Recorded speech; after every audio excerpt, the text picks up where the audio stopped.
Hello, World Wide Web. Welcome back to the Hangin With Web Show. I'm GW Pomichter. Thank you so much for logging on, tuning in, clicking on the links, however you got here. We're glad you came because we've got artists, authors, filmmakers, musicians, creative minds of all kinds on the Hangin With Web Show. And we get a new interview episode every single weekday at 2 p.m., somewhere around 2 p.m. It's the internet. I don't have to be exactly at 2 p.m. That's the great thing about being on the internet. A little more freedom there to do stuff than there used to be.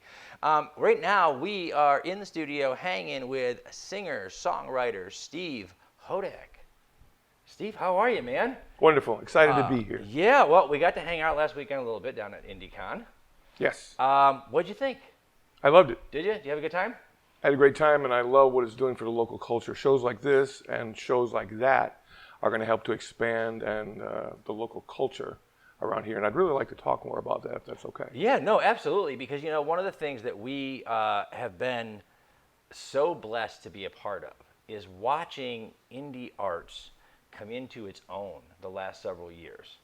And when I say that, you know, there was a period of time when you and I were a little bit younger and there was a little less gray here.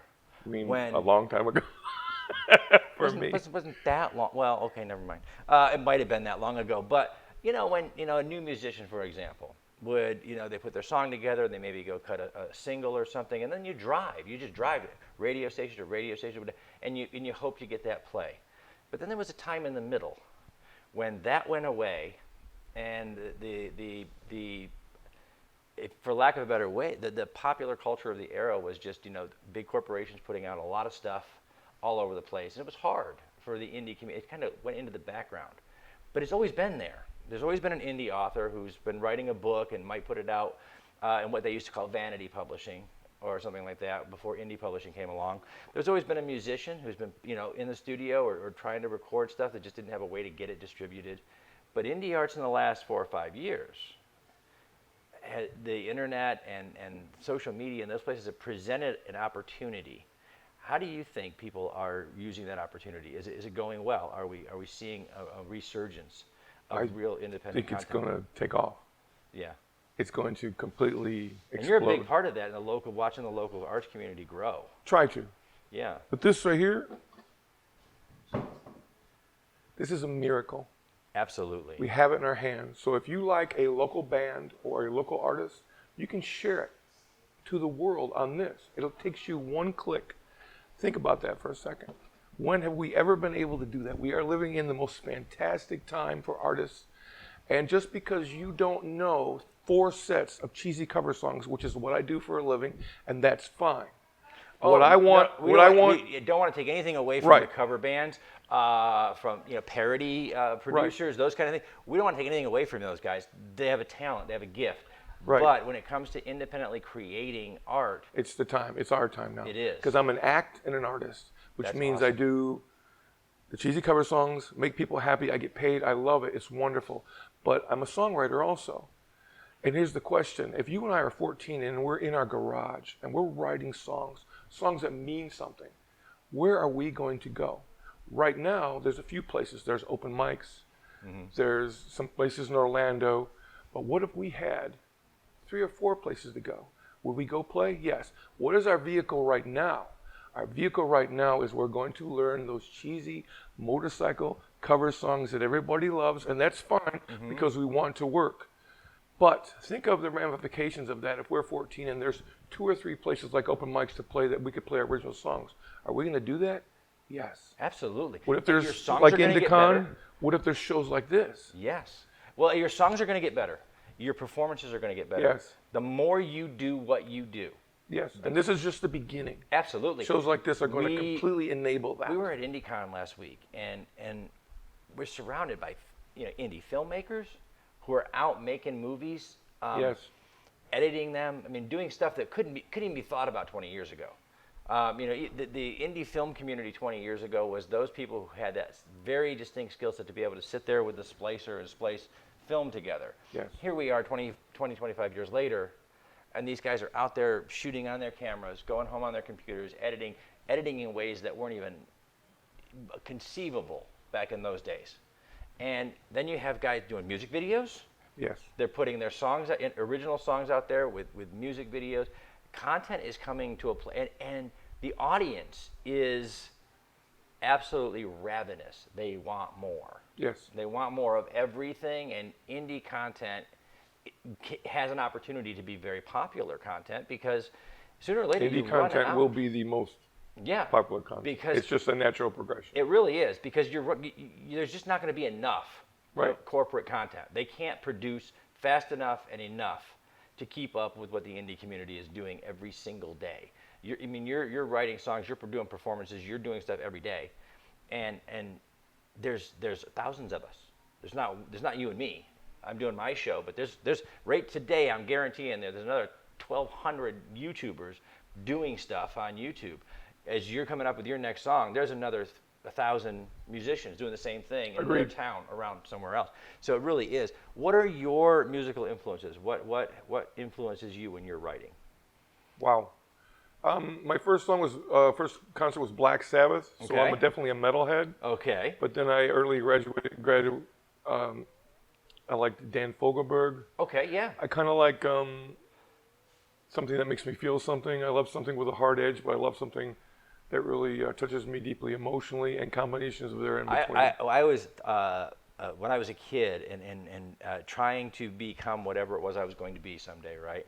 When I listened to metal music, I didn't really get it a lot, and so I was not a huge fan. But then I would hear what became known through the 70s and 80s as those power ballads. Yes. And then as I grew as an artist and a writer myself, not for music, I couldn't write music to save my life. I certainly couldn't sing. But as I grew as an artist and I learned more about the artistic process, one of the things that I learned was those power ballads that I did love were the metal community's way of showing the world that they had mastered their skill. And in order to do it fast and hard and edgy, they had mastered music. And they could do it soft and slow. They could do it hard and edgy. They made choices. And I learned so much about how genre to genre, especially, like I said, in that corporate environment, people get awful mixed up about what is cool and what is not. And I've seen, in today's market, especially the more the indies become prominent, I've seen country musicians performing right next to metal musicians, right next to pop musicians, or them doing it together, which is amazing to see, the way they mash things up. In the indie community, you had said something about how you write that seems to be quite common. Things don't seem to be limited to genre the way they are when you used to walk into a record store. You used to be able to go and say, this is metal, this is rock, this is pop. That's the beautiful thing about being a songwriter. Yeah. You're not limited to those categories. You just... In no possible way. Yeah. Whatever... I create whatever world I want to create. And that's an amazing thing. And it is. As the indie community grows and becomes more and more the place to be for the listener and those people, do you find that that's something that people really gravitate toward, that freedom in your music? Yes, for sure. Okay. So there's a lot of young people out there that write, and I would say there's just certain things that you're supposed to write. There's a certain thing that you are. And to be true to that early. Don't try to create something that you've heard. Create what you hear in your heart and your soul and the message that delivered, whether it be dark or light or anything in between. Try to share your true self. And from that, people are going to be drawn to that because so many things kind of sound the same in cookie cutter. But people are smart, and if they hear something genuine that touches them, they will lock right on to that. And the only way you're going to write something genuine is to write something honest. Be true. That 100%. Don't listen to the bull crap. Just totally. That is one of the themes of our show. Every time we talk to a different creator, is creative artists at their core are storytellers. Yes. We've been telling stories since we could talk around the campfire. As soon as we were old enough to bang coconuts together or bang on trees, we created rhythm and music, and we cast our stories on that way, and so on and so forth for 50,000 years. And the modern storyteller. And musicians, ladies and gentlemen, are storytellers. In fact, in many cases, they're better storytellers than a lot of the guys who write novels. Because honestly, I've got as many pages as I want to finish my story. You've got like 4 minutes. That's what I was going to say. You've got 4 minutes to tell your story. I love that, the challenge of that. Yeah. Of doing a story, having a turnaround, making the change within 3.5 to 4 minutes. and seeing the transition of your protagonist or yourself or whatever your Yes. core of your music is. You get to watch the transition, because that's what stories are, moments in transition. Whether we're becoming the hero, having our hearts broken, learning to love again, whatever the transition in our life is, moment in transition Agreed. is where stories live. And it takes me 300 pages. You do it in 3 minutes. We're wired differently. That's an amazing thing. So you perform. Yes. You write music. Yes. As a performer and a musician, as an artist, best moment, highlight moment. Was it on stage? Maybe it wasn't in the studio. Was it, what was the pinnacle moment when you thought, man, this is I don't know just if I've what I had a was made to pinnacle, do? but the last really cool thing was getting that community service award last week. I really was touched by that. Yeah. Because this is really what I'm about now. We were listening as Chuck was going over the myriad things that you do in the community for the independent arts. And man, first of all, congratulations on being recognized for that, because it was cool of Chuck to do that. It is again, the arts are so vital to daily life. People don't realize Amen. It's great. Man, look, guys, we love our lawyers and our doctors and our businessmen and our people who make widgets and things for our stuff. You guys are awesome. But when you wake up in the morning, sometimes you need something to motivate you, to get you out of bed, and that's where those stories come from. Yes. Books, movies, television, music. These are the things that inspire us. Yes.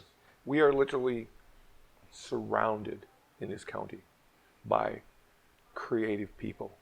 And they need us to do two things. Number one, they need us to listen, and encourage.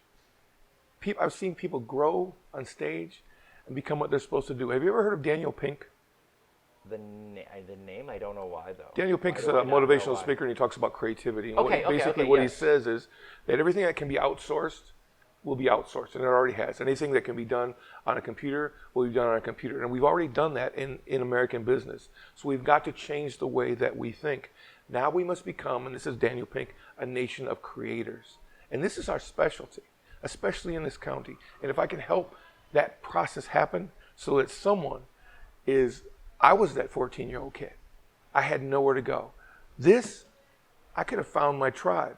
I was the weird artist in school. Yes. I could have found my tribe. I could have connected with everybody. And now we can find our tribes, and we can lift up the whole area about exactly what you're talking about. Our creativity. It's what's going to set us apart. Because we're not going to make the best widgets, because we're going to outsource that to India or wherever they're paying the most country. And we're going to create the best software in the best machine to make the best widget, because that's what we do as creative people. Yes. So once that's done, though, and we're making the best widgets, and we're making the economy run like a machine that it needs to be, and it does, because we need our houses and we need all of those things are a lifestyle. But when all of that's done, there's something that keeps the world from going gray scale, from just going into black and white like an old movie, and that's the arts. Those are the things that add vivid color and sound and texture to our lives. Agreed. Because whether you're in the car, and we've all done this, at middle age and upper middle age, we get in the car still, we turn the radio on.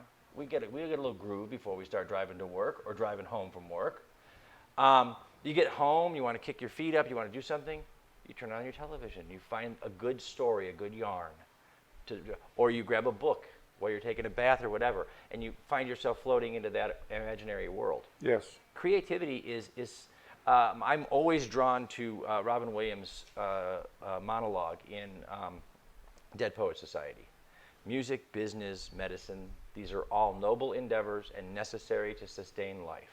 But poetry, art, and music, these are the things we live for. Agreed. And the work that you're doing to spread that message is awesome, brother. We thank you for doing it. I know Thanks. Chuck recognized you last week. YouTube, man, Steve is out there working hard, not just as a singer-songwriter, but as an advocate for the indie arts community. You guys, support him. Find the links down below. We're going to show you how to find Steve. Tell him what you're doing, man. Just send him a note, a Facebook message that says, hey, I'm a musician, I'm a filmmaker. This is what I'm doing right now. Thank you. Because it means a lot. It keeps us motivated in the background to know that they're paying attention. and that they're stepping forward and they're feeling, like you said, this is a miracle. It needs to be used. What I would like to see is the local community support each other with this miracle. If we all share each other's songs, if we share each other's stuff, then the whole world will know that Brevard County this should be the place for original music. Think of the numbers, think of the demographics. Everyone comes, 500,000 people everybody here, comes to Disney. Yes. Everybody goes to the cruise ship. If we're in Idaho and we like original music, and we see somehow on this that there's an original music scene in Brevard County, we're going to come here and we're going to seek it out. So if everybody, you should promote yourselves, promote the shit out of yourselves, but also promote the whole area and other people, because then the actual scene will be created and really take hold. And this will be the musical place that it's supposed to be. Because I see it every day.